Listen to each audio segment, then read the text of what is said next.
मोठ्या भावानंच लहान भावाची हत्या केली आहे। सतत दारू पितो, नशा करतो म्हणून भावाची हत्या करण्यात आलेली आहे। पुण्यातल्या कर्वेनगर परिसरात हा सगळा प्रकार घडलाय। ताम्हणी घाटाच्या दिशेने एकाच कारवरून दोघं निघाले असता हा वाद झाला दारू पिण्यावरून आणि घाटातच भावानं हत्या केली आहे। ताम्हणी घाटातील गोनवडी इथं त्याचा मृतदेह फेकलाय। आरोपी अनिकेत शिर्के पोलिसांच्या अटकेत आहे।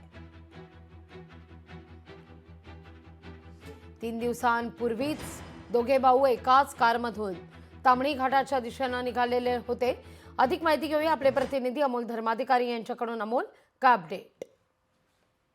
खरं तर इथे सख्या भावाने आपल्या लहान मुलाचा खून केल्याची धक्कादायक घटना समोर आलेली आहे। 3 दिवसापूर्वी अनिकेत शिर्के आणि ऋषिकेश शिर्के हे जे 2 भाऊ आहेत ते ताम्हिणी घाटातून राजापूर या ठिकाणी फिरण्यास निघाले। मात्र ताम्हिणी घाटात या दोघांमध्ये दारू पिण्यावरून वाद झाला आणि त्यानंतर अनिकेत याने त्याचा लहान भाऊ ऋषिकेश याच्यावर वार करून त्याची हत्या केलेली आहे आणि त्याचा मृतदेह गोनवडी या गावाच्या हद्दीत टाकून दिलेला होता।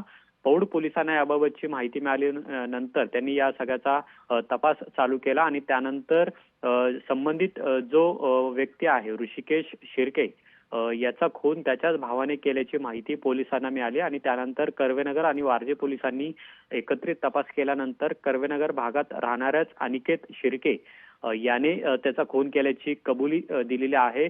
खरं तर ऋषिकेश जो आहे त्याचा लहान भाऊ हा सातत्याने दारूचं सेवन करत होता, ड्रग्जचं सेवन करत होता आणि त्यामुळे अनिकेत आणि त्याच्या घरचे आहेत ते त्याला वैतागलेले होते आणि या रागातूनच अनिकेत याने त्याच्या भावाचा खून केल्याची घटना घडलेली आहे। पण अतिशय धक्कादायक घटना घडलेली आहे। सख्या भावानेच आपल्या लहान भावाचा खून केलेला आहे। अगदी अमोल, तुर्तास धन्यवाद तुम्ही दिलेल्या एकूणाचा सविस्तर माहिती करता।